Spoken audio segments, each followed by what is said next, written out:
Hi everyone, it is now April, and April is Autism Awareness Month.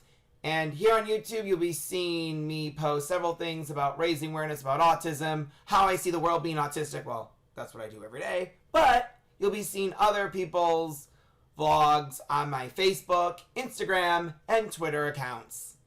So without any further ado, let's watch this week's video that actually was taken from February, visiting my mom at a Comic-Con when I was in Arizona. Let's watch.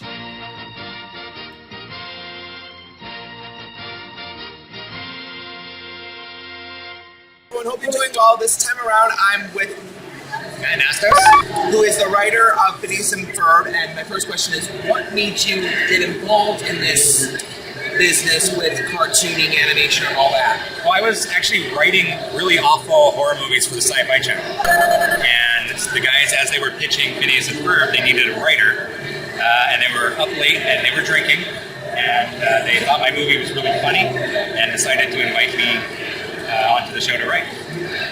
How come we're fascinated by the cartoon work of Phineas and Ferb and stuff like what we see with Star Wars and so forth with pop culture, popularity, and fans? I don't know. It's a nice escape. I think Phineas and Ferb work really well because the characters are so simple, and so everybody can kind of see themselves in a lot of the characters because again they're not super realistic.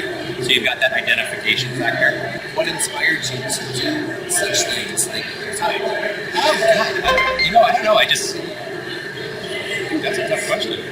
I don't know. I've always wanted to create and tell stories and make people laugh. I mean, I think that's the main thing. Is I like making people laugh.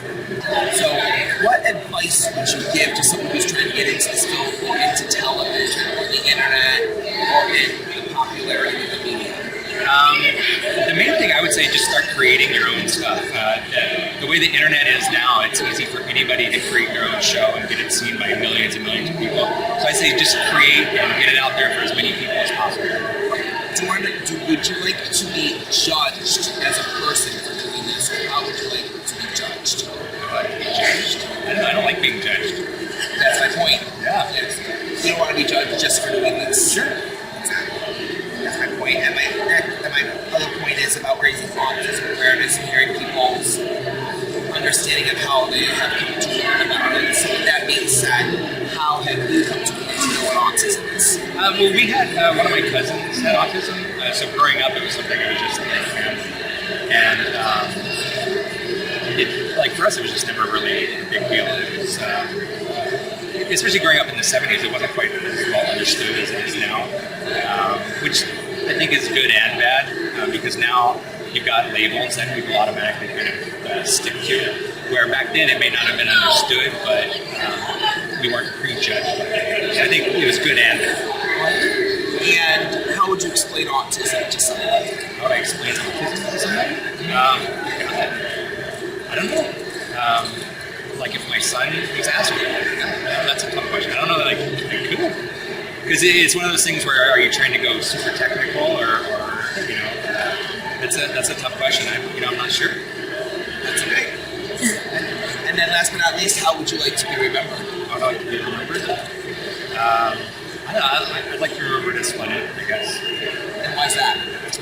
Because that's something that's very easy to connect with people, and I think that's the best thing. Like, when you connect with somebody, if you make somebody laugh, for that split second, you kind of see who they really are.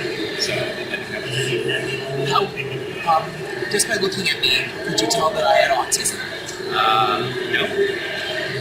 That's my point. Okay, well, that's pretty much what we have for today. So until we meet again, John Toomey saying you are you, I am me. Together we can make a difference. Don't forget to like this video or like my channel, or go to Instagram, go to ToomeyJT, or my Facebook page. Bye everyone.